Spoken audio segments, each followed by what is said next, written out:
Esquema Ponzi e pirâmide financeira são dois golpes, certo? Só que existe uma diferença fatal entre eles, e é justamente essa diferença que na prática decide quem é tratado como vítima e quem pode acabar respondendo por crime financeiro. Se você já indicou um investimento para alguém sem entender direito o que era, presta atenção, porque isso pode ser a fronteira entre só perdi dinheiro e meu nome apareceu num processo criminal.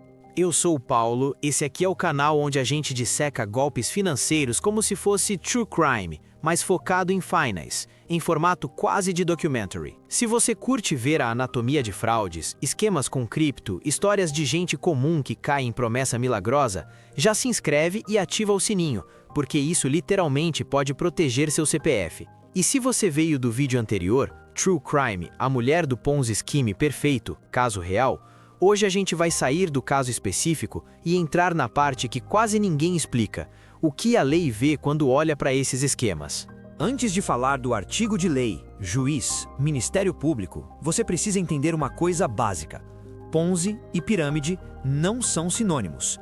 Na conversa do dia a dia, o pessoal chama tudo de pirâmide financeira, mas juridicamente, a lógica por trás de um esquema Ponzi é diferente da pirâmide clássica. Essa diferença de estrutura é justamente o que muda quem é tratado como vítima pura e simples e quem começa a ser visto como cúmplice, coautor ou pelo menos alguém que a justiça pode querer ouvir como réu.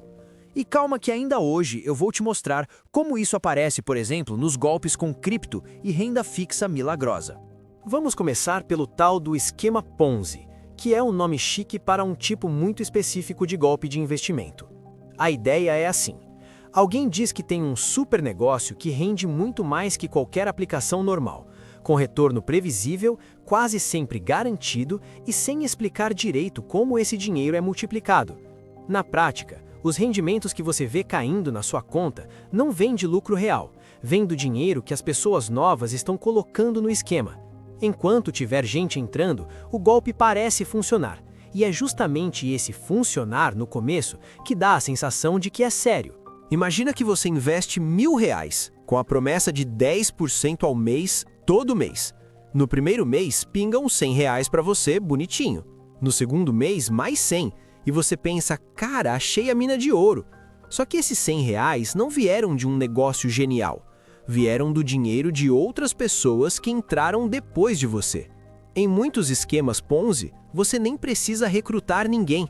Basta colocar o dinheiro e esperar. Daqui a pouco eu vou te mostrar por que isso é tão importante para a diferença fatal com a pirâmide financeira. Mas espera, porque antes de entrar no lado jurídico, você precisa comparar isso com a pirâmide financeira clássica, que é o que a lei brasileira já persegue há décadas como crime contra a economia popular. Na pirâmide, o foco não é tanto o investimento em si, o foco é você trazer mais gente para a estrutura. O discurso é aquele: você entra, indica 5 pessoas, que indicam mais 5, e aí você começa a ganhar muito dinheiro. O problema é que o dinheiro não vem da venda real de um produto ou serviço para o público em geral. Ele vem principalmente da taxa de entrada, do kit inicial, do dinheiro que cada novo participante coloca só para ter o direito de participar. Aí entra uma confusão que é perfeita para quem quer cometer fraude: misturar pirâmide financeira com marketing multinível legítimo. No marketing multinível de verdade, a maior parte da remuneração vem da venda de produtos ou serviços que têm consumo real: cosmético, suplemento, item de casa, software, o que for. Na pirâmide, o produto, quando existe, é só um enfeite, superfaturado, encalhado e quase ninguém compra aquilo de verdade se não for obrigado. Agora presta atenção nisso. Na visão da lei brasileira, essa estrutura de ganhar principalmente por recrutar pessoas e não por vender algo útil costuma ser enquadrada como crime contra a economia popular, justamente porque depende de um número infinito de novos participantes, o que é matematicamente impossível. Voltando para o esquema Ponzi, ele ganhou esse nome por causa de um cara real, o Charles Ponzi, lá na década de 1920 nos Estados Unidos. Ele prometia retornos absurdos usando cupons internacionais de resposta postal, alegando que tinha encontrado uma forma genial de arbitragem: comprar esses cupons baratos em um país e trocar por selos mais caros em outro. Na prática, O volume de dinheiro que ele prometia pagar não tinha nada a ver com o que essa operação poderia gerar de lucro. Ele pagava os primeiros investidores com o dinheiro dos que entravam depois, até o sistema ficar grande demais e colapsar. Esse caso ficou tão famoso que hoje, qualquer golpe que paga os antigos com o dinheiro dos novos é chamado de esquema Ponzi. E aqui entra um detalhe que conecta tudo que a gente está vendo nessa série. Esse tipo de golpe não ficou preso nos anos 1920, ele reapareceu de formas diferentes, como no caso do Bernie Madoff, que enganou investidores bilionários por décadas com um fundo de investimento falso. Hoje, versões modernas disso surgem em plataformas online, fundos inexistentes e, principalmente, promessas de ganho fixo com cripto, em que a pessoa diz fazer trading automático, arbitragem milagrosa, robô infalível, mas nunca prova o que faz de verdade. Daqui a pouco eu vou te mostrar como o cenário atual de inflação alta, medo da global economy e debit crisis pessoal de muita gente vira terreno perfeito para esses golpes crescerem. Quando a economia aperta, a inflação come o seu poder de compra e as dívidas começam a se acumular, as pessoas ficam desesperadas por uma saída rápida. Em tempos de incerteza na economia global, com notícias de crise, juros altos, desemprego, qualquer promessa de proteja seu dinheiro da inflação ou quite sua debt crisis em poucos meses parece irresistível.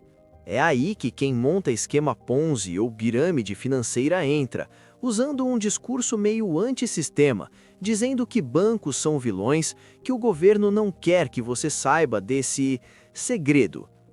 Golpes com cripto adoram esse cenário. Misturam tecnologia difícil de entender, jargão técnico, promessas de 2%, 3% ao dia e um clima de elite secreta que está ganhando dinheiro enquanto o resto sofre.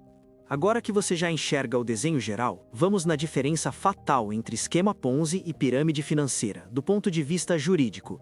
No esquema Ponzi clássico, normalmente existe um cérebro central, um gestor, uma empresa, um suposto fundo de investimento que concentra o controle do dinheiro. As vítimas, em geral, só colocam o dinheiro e esperam o retorno prometido. Elas não precisam construir uma rede nem recrutar outros para receber. Já na pirâmide financeira, a estrutura é abertamente em níveis. Você está no topo de um pedacinho, ganha comissão por cada novo que entra embaixo e assim por diante. A mercadoria principal é a entrada de novos participantes. E aqui vem o ponto que mexe com a sua responsabilidade legal. Em uma pirâmide financeira, na maior parte dos casos, quem é o grande alvo do Ministério Público e da polícia é o organizador central, o dono da plataforma, o cara que se diz gestor, quem controla as contas. Os participantes comuns costumam ser tratados como vítimas, justamente porque, no papel, eles só investiram acreditando em uma promessa mentirosa.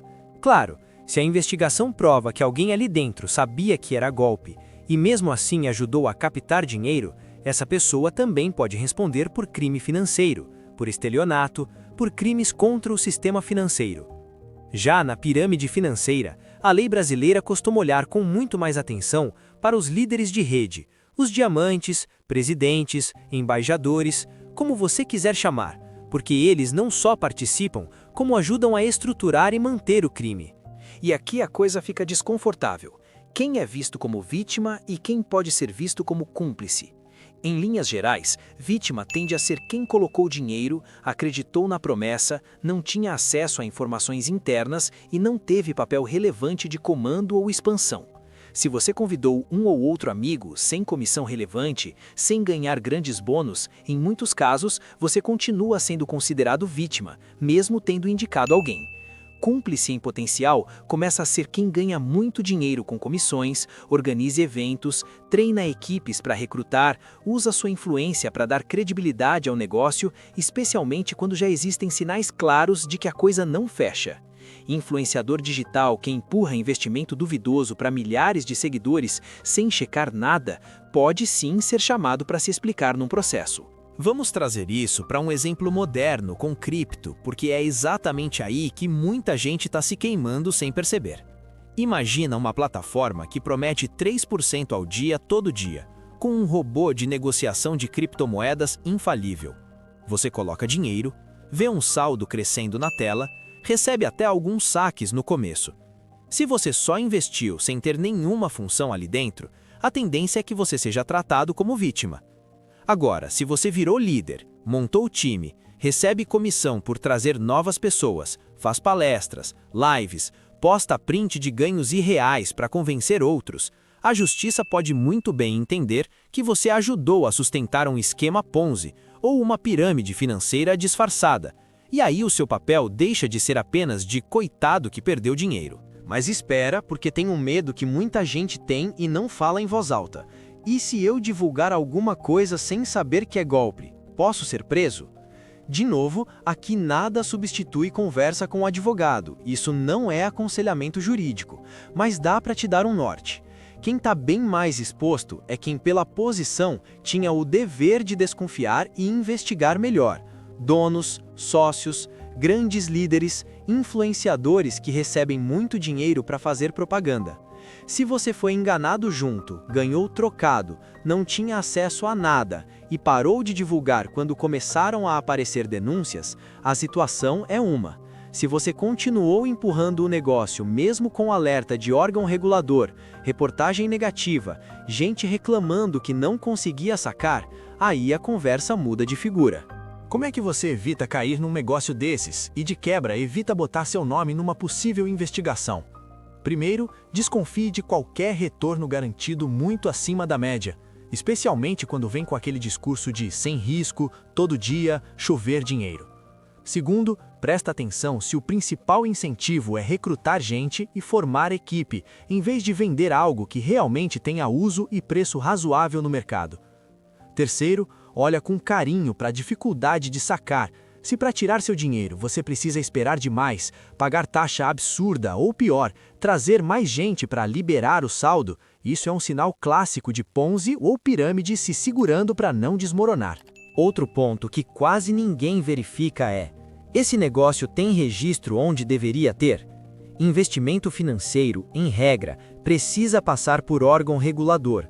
Se a empresa promete milagres em renda fixa, em cripto, em operações sofisticadas, mas foge completamente de Banco Central, CVM, ou diz que não gosta de burocracia de governo, liga o alerta.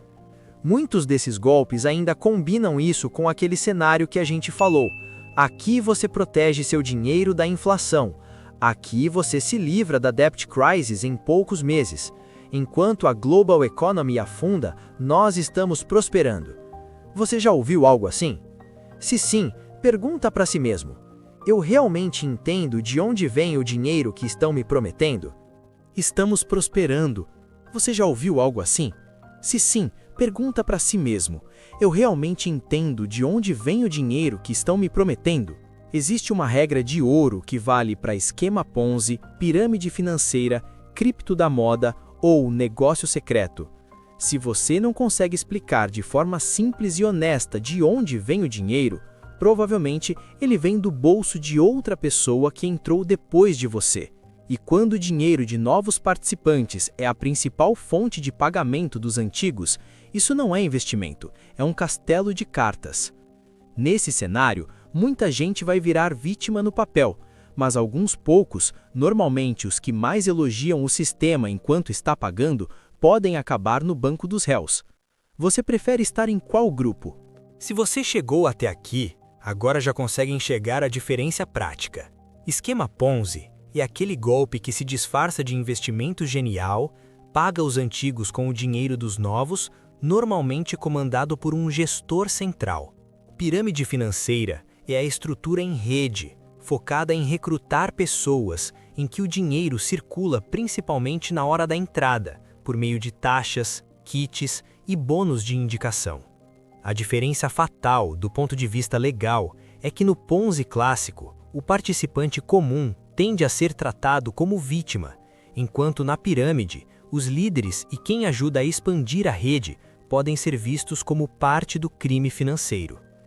E quando essas duas coisas se misturam, como a gente vê hoje em tantos golpes com cripto, o risco jurídico para quem promove aumenta muito. Se você curte esse tipo de análise financeira em clima de true crime, vale muito ver o episódio anterior da série, True Crime, a mulher do Ponzi Scheme perfeito, caso real, onde a gente mergulha num caso específico e vê como tudo isso que eu falei hoje aparece na prática.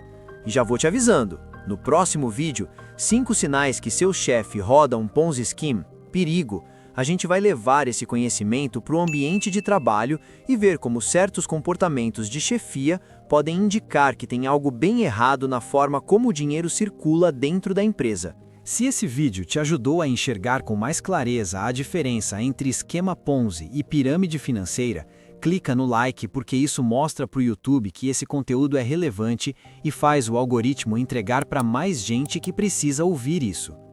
Comenta aqui embaixo se você já recebeu convite para algum negócio que agora você percebe que tinha cara de Ponzi ou de pirâmide, e se você já chegou a indicar alguém sem ter certeza do que era. E manda esse episódio para aquele amigo ou parente que vive atrás de oportunidade secreta e renda fácil. Talvez isso salve o dinheiro dele e, quem sabe, evite que o nome dele apareça no lugar errado, no processo errado.